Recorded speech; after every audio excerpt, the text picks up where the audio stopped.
reading by going to gbnews.uk. Join my show Farage, 7 p.m. till 8 p.m. Monday through Thursday, and there you will get opinion, analysis, debate, and I'll cover stories that nobody else dares to touch. And then for the last 15 minutes, talking pints. We're over a drink. We have a civilized conversation with someone. We very often disagree, but we do it in a grown-up way. Come and join me on Farage.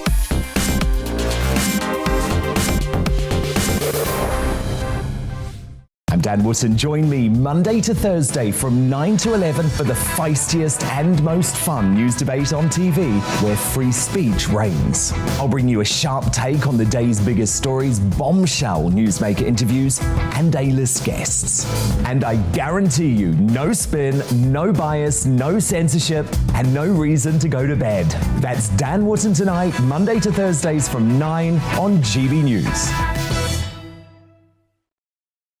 Hello there, I'm Eamon Holmes. And I'm Isabel Webster.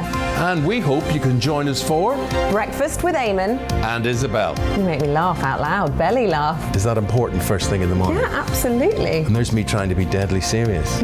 News is a serious business. Yeah, I have to rein you in sometimes. Well, it doesn't stop us laughing at it. It doesn't stop us having an opinion on what's going on. Yeah. And it certainly will not stop us reflecting what you think. Weekdays from 6 to 9:30 on GB News.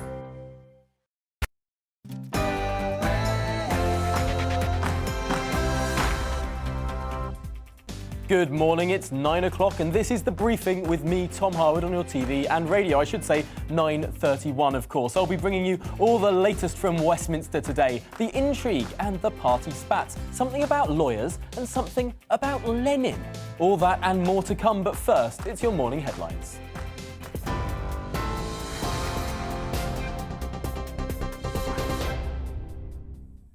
A very good morning, it's 9:31. I'm Rosie Wright, here to keep you up to date in the GB News newsroom.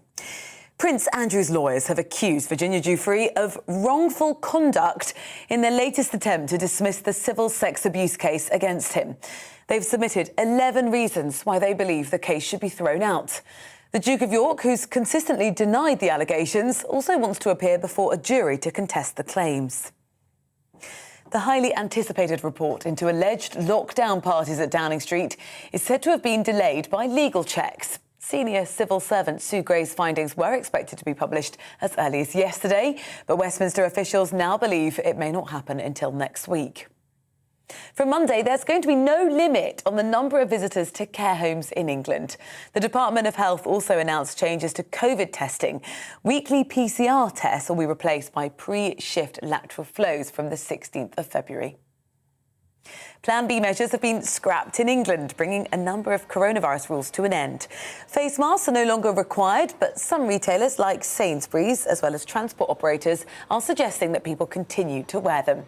The legal requirement for NHS COVID passes to enter venues like nightclubs has also been dropped.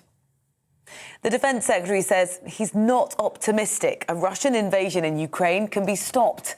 Moscow has amassed around 100,000 troops on the border with Ukraine and is strengthening its military presence, sending more vehicles to the Rostov region for drills. The US has formally rejected Russia's demand to ban Ukraine from NATO. Now, rising energy and food prices contributed to an estimated 2.5 million UK households missing bill payments this month. A survey by the consumer group Which found people struggle to pay at least one mortgage, rent, loan or credit card account. You are up to date here on GB News, but on your TV, online and DAB Plus radio. I'll be keeping you up to date across the day. Now, though, The Briefing with Tom Harwood.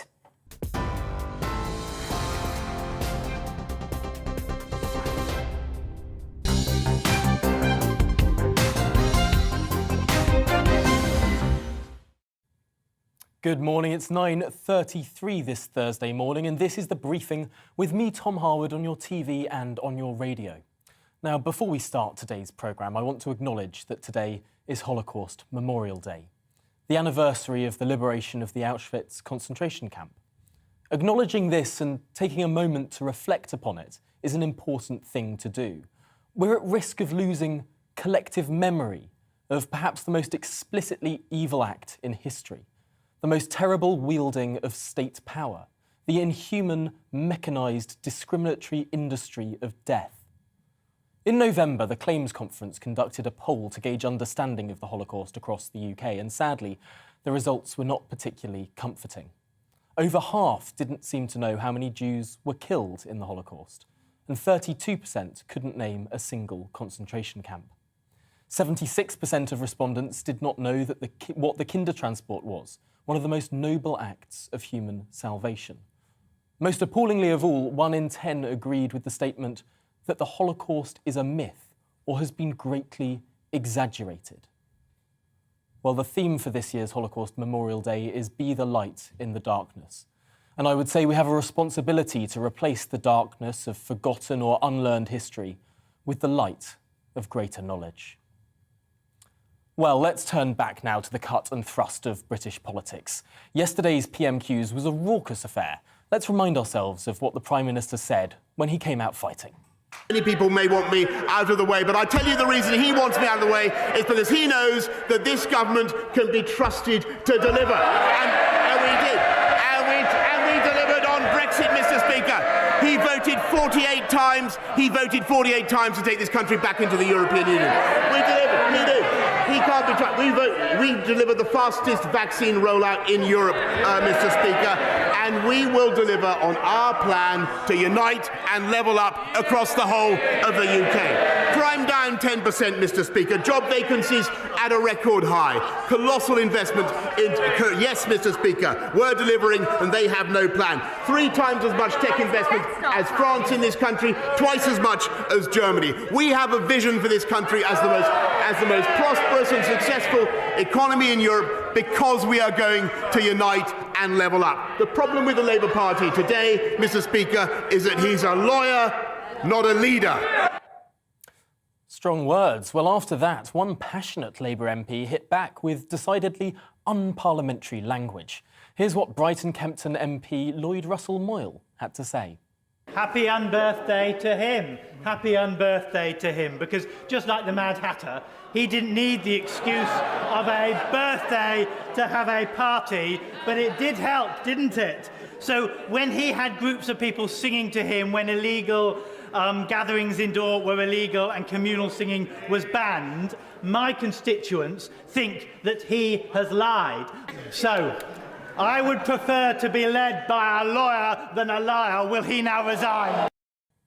Strong words there from Lloyd Russell Moyle. Words he had to retract, of course. It's unparliamentary to directly accuse any politician in the House of being a liar, but he got that social media clip that he wanted. It was a febrile atmosphere, and of course there was a lot of wrangling over leadership and lawyers.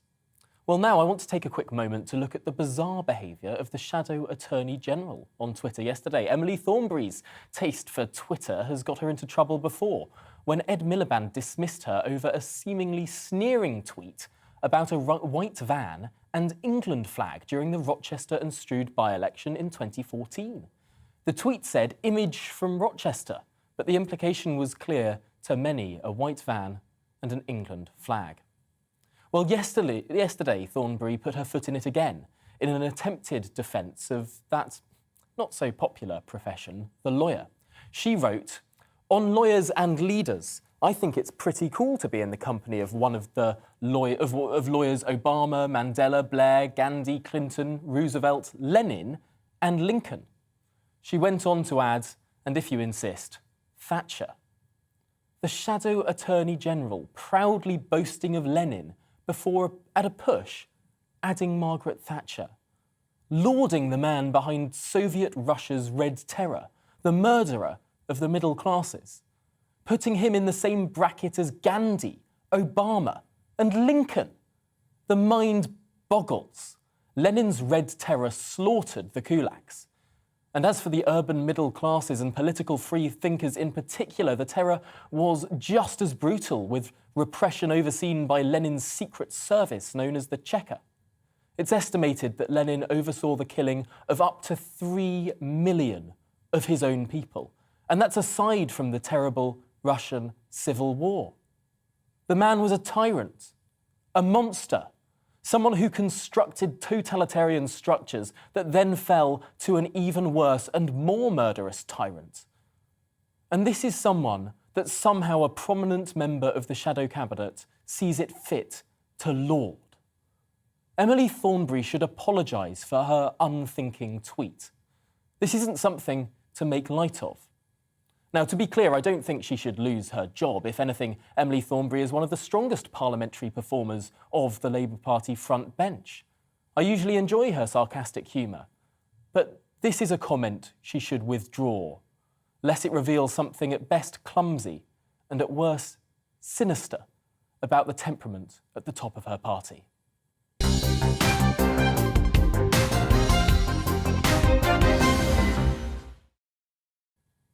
Well, let's get more now on the latest from Westminster. Of course, a raucous Prime Minister's questions yesterday, and we are still waiting for that Sue Gray Partygate report to be published. The Prime Minister is facing claims that he lied about rescuing animals from Afghanistan. And of course, we're not yet sure when that Sue Gray report is coming out. So waiting for Gray, PMQs and Tory party disunity. Let's discuss it all now with the former Vice Chair of the Conservatives, Andrew Bowie MP. Welcome to the programme. Andrew, first of all, Westminster's pretty quiet today. You and your colleagues are on a one-line whip, meaning you're not being told to turn up. There are not important events expected. Does that mean we can rest easy as journalists and an anxious public for the next few days? Well, Tom, I mean, if I've learned anything over the last few weeks is that I don't think we should get into the guessing game about what might be about to happen next. Expect the unexpected, I think, would be the watchword for anybody that's involved here at Westminster, or indeed in your trade, or indeed in the wider public. But things are much quieter here today. You're right, the Conservative Party is on the one-line whip. We're not expecting any serious business in the House of Commons. There's no contentious votes up today. And indeed, I think the feeling is that people are just sort of looking forward to the weekend, awaiting the publication of the Sue Gray report, and many of us, myself included, waiting to see what that says before we kind of make up our mind as to where we go next. It's interesting looking at what's gone on in the last 2 weeks in particular. This roller coaster of fortune for the Prime Minister, some days looking safer, some days looking on the precipice of leaving his job. Some colleagues of yours have submitted letters. Do you think that if this report is as damning as people are now expecting, that 54, that magic 54 number that leads into a no-confidence vote, do you expect that could happen next week? Well, I mean, who knows? We do have to wait for the Gray report to be published in full to see what it says. So many people have told me what to expect in the report. It's quite remarkable, given the only person that knows for sure is actually Sue Gray herself, and I don't know Sue, and I haven't been able to speak to her to ask.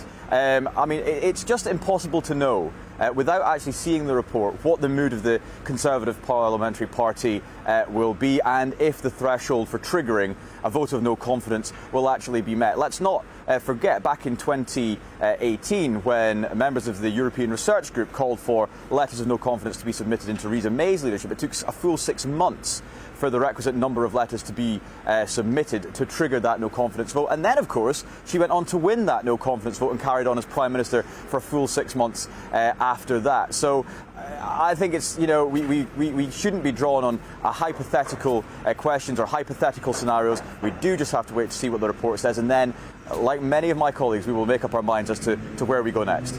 Now, you worked closely with Theresa May. You were with her for those final 6 months. You were popping in and out of Number 10, prepping her for Prime Minister's questions, all of that as her PPS.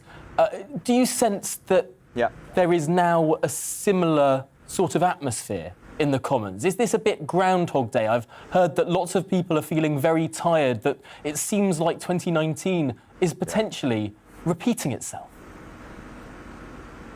Yeah, there is very much a feeling of we've been here before, haven't we? I was talking to Sir Graham Brady and I said, I bet you didn't think you'd have to go through this again so soon after the last time. And he turned to me and said, I feel the same, I could say the same about you. So I do remember those days quite clearly. It does feel very Groundhog Day-ish. And I think that's actually part of the problem. What we saw in 2019 with the goings-on within the Conservative Party ranks was that it completely distracted from the business of government actually moving this country forward. And that's the problem that we're facing right now. You know, most of my colleagues really just want to get on and deliver for the country, continue to deliver our manifesto commitments, levelling up, uniting the country and all the rest of it. And that's what we really want to get talking about. You know, we've got a great record when it comes to the vaccine rollout. Look at the jobs miracle, 420,000 more jobs now than we had before we went into the pandemic, the fastest growing economy in the G7, all the rest of it. That's what we want to be talking about, and taking the tough decisions on the cost of living crisis. But unfortunately, we're stuck in this Groundhog Day scenario because we have not had the Grey Report and because we're unable to move on. So we do need to get that report so we know where we are, we can take decisions and move on for the good of the country. For you and your colleagues is what is more likely to be able to enable the Tory party to move on? What is more likely to be able to enable the Tory party to talk about those things, about cost of living, about jobs, about foreign policy even? Is it plunging the party into another leadership election, or is it going full square behind the Prime Minister? So, Mr Barry, have you submitted a letter in to the chairman of the 1922 committee? I have not submitted the letter. I've said all along that I'm waiting for the Sue Gray report to be published so I can make up my mind, like many of my colleagues in the House of Commons are doing. And to answer your initial question as to what's better, do we go full square behind the Prime Minister or do we move to a vote of no confidence in a potential leadership election? Again, we just have to wait to see what the report says and then we can take a judgment based on that. A leadership election is something that we should not enter into lightly. A Conservative leadership election can take up to about 2 months to complete its full process. It would be a huge distraction from the business of governing. But if that is what a majority of my colleagues decide would be good for the party and indeed for the country, then that's obviously what will happen. But none of us can say for sure what's about to happen until we have the Sue Gray report published in full so we can make up our minds. Well, I hope it's not very much longer that we can continue to return to that refrain of waiting for Sue Gray. I think we can all agree with that.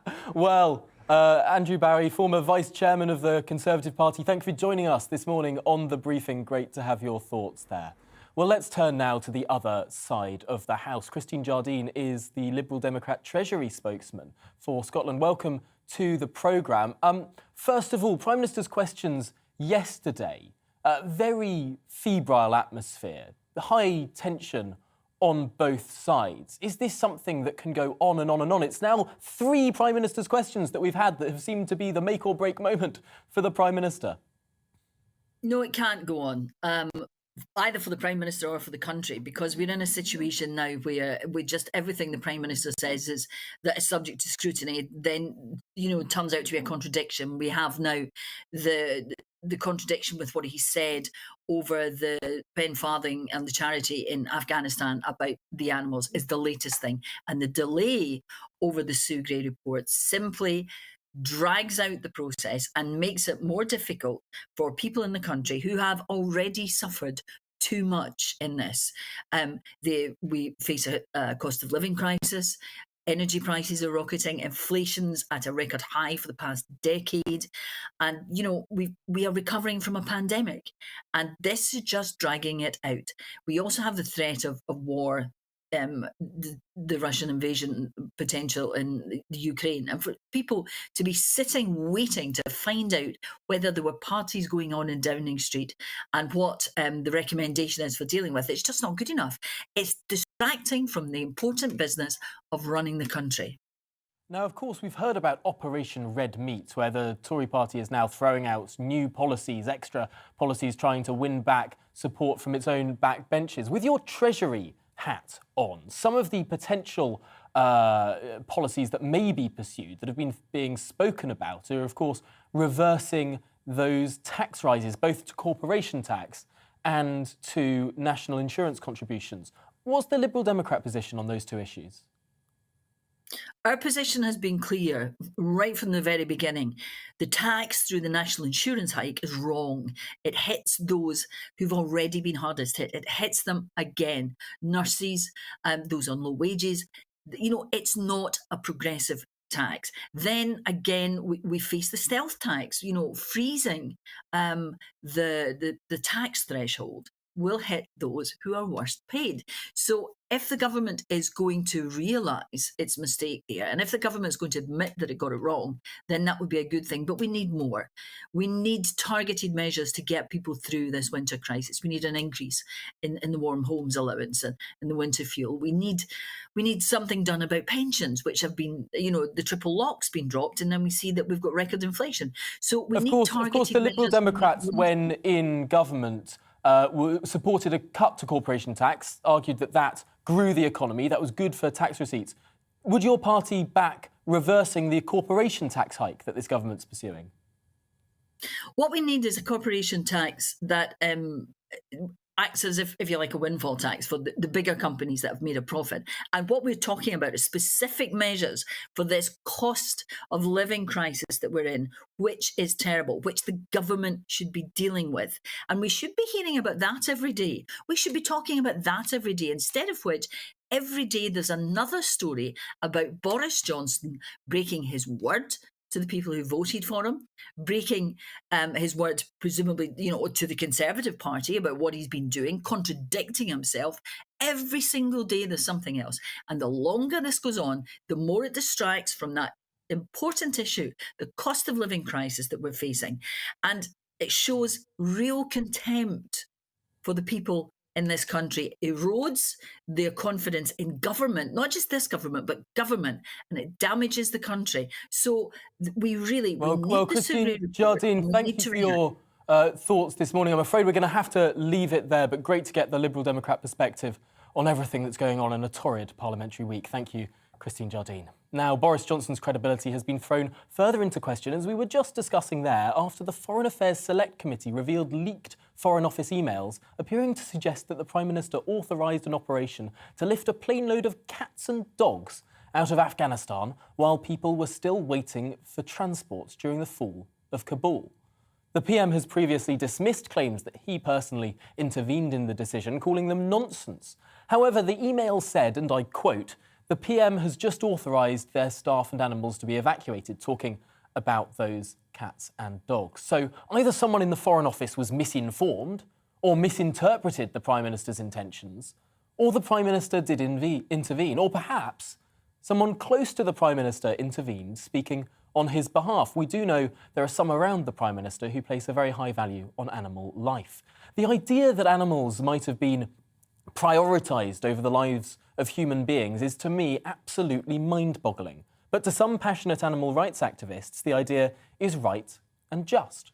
Well, let's speak now to a human being on the terrors of the Taliban and the importance of that evacuation. Ro Yacobi is the fellow of the Human Security Centre who himself was tortured by the Taliban, aged 12, before coming to the UK as a refugee. Welcome to the programme. First of all, can you just describe for those who are unaware of exactly what the Taliban is like, how important it was during those summer months to get human beings out of Kabul? It is. Good morning to you. The conditions are absolute horror. You continuously live under immense level of threat and fear. Fear is what drives the Taliban, and fear is what they try to inject in people. It's not unfounded fear. It's the fear of losing your life and losing your loved one. But we have to remember, Britain has to be, we in Britain must be proud of our country's contribution to its mission in Afghanistan. Our soldiers on the ground behaved heroically.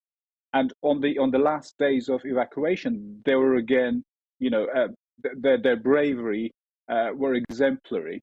But what we have to look at is Kabul Airport. The context of it is Kabul Airport is a very small airport.